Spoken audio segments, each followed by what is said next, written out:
एक बार एक गुरुजी अपने शिष्यों के साथ यात्रा पे थे और यात्रा के दौरान भोजन बनाना संभव था नहीं, तो इसलिए गुरुजी ने एक शहर में आकर अपने शिष्यों से कहा कि भाई भोजन की व्यवस्था करो।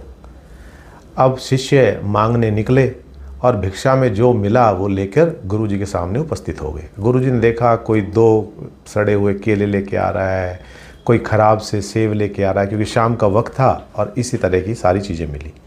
लेकिन एक शिष्य बहुत ही अच्छे सेब लेके आया।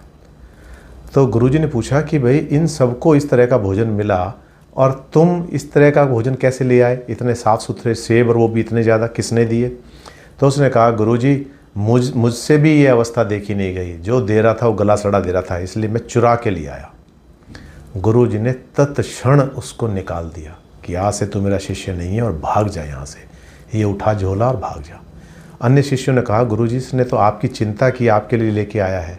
तो गुरुजी ने बहुत सुंदर बात कही कि जो आज मेरे लिए चुरा रहा है कल वो मेरे पास से ही चुराएगा। इस बात को हमेशा ध्यान रखना। और यही बात हम परवरिश में भी चूक करते हैं। माता पिता को जब अच्छा लगता है, बच्चा कुछ गलत करके आता है क्योंकि उनके घर में आ रहा होता है, तब तो कोई दिक्कत नहीं होती। लेकिन दिक्कत जब पैदा हो जाती है, जब उसको अवसर नहीं लगता बाहर और वो घर से चोरी करता है, उस घर को ही वो चोरी का स्थान बना देता है, उन माँ बाप के लिए ही वो एक आफत बन जाता है। तो इसलिए कोई भी पाप हो और किसी भी कारण से कर रहा हो और किसी के लिए भी कर रहा हो और किसी भी भाव से कर रहा हो, पाप पाप ही होता है। ये बात ध्यान रखना।